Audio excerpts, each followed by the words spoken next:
Hello friends, आपके लिए यहाँ लाए हैं प्रीवियस ईयर्स का क्वेश्चन। देखिए यहाँ पे पहला क्वेश्चन, प्राचीन काल में भारत के लोग बर्मा को किस नाम से जाना जाता था? तो किस नाम से? स्वर्ण भूमि। यूपीएससी 2092 में पूछा गया है।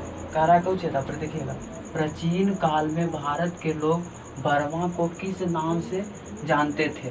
तो इसे स्वर्ण भूमि के नाम से यूपीएससी, क्योंकि भारत को तो जानवे करते हैं कि किससे? स्वर्ण भूमि, यानी कि सोने की कुछ बोला जाता था, चिड़िया बोला जाता था, इसीलिए इसे स्वर्ण भूमि यूपीएससी कहना पूछा था 1992 से। इतिहास के पिता की पदवी सही अर्थों में किसे संबंधित है? हेरोडोटस। यूपीजेई और आरएएसटी में पूछा गया। आपको समझ में आया कुछ कह रहे हैं? तब इतिहास के पिता की पदवी सही अर्थों में किसे प्राप्त की दी गई है? हेरोडोटस को। यूपीएससी आरएएसटी इतना पूछा गया। कार्ल मार्क्स ने वर्ग संघर्ष की प्रक्रिया को निम्नलिखित में से किससे सिद्धांत की मदद से समझाया है? तो किसके सिद्धांत की मदद से समझाया? द्वंद्वात्मक भौतिकवाद के मदद से कुछ किया गया, समझाया गया। द्वंद्वात्मक भौतिकवाद के मदद से समझाया गया। ये भी पूछा गया यूपीएससी 2011 में। अगर जो आपको सेशन पसंद आया तो लाइक और सब्सक्राइब जरूर कीजिएगा। निम्नलिखित में से किसे एक नए संबंध चलाने का यश प्राप्त था?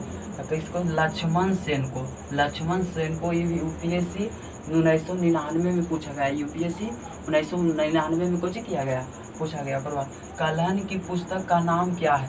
रजत रागिनी। बीपीएससी 2011 में पूछा गया है।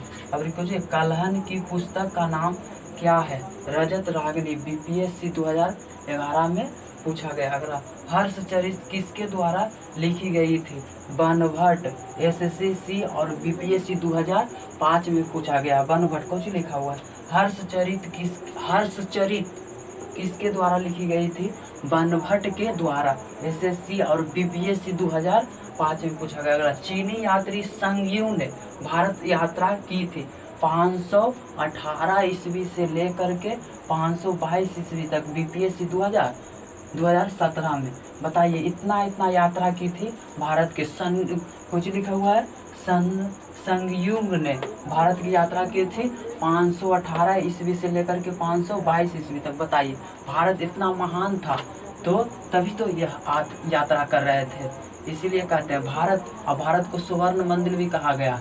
किसने कहा था? बर्मा किस नाम से जाना? बर्मा के लोग को किस नाम से? स्वर्ण मंदिर के नाम से जाना जाता। अगर जो आपका ये सेक्शन अच्छा लगा तो लाइक कीजिएगा, ताकि और वीडियो आपके पास आ सके। धन्यवाद।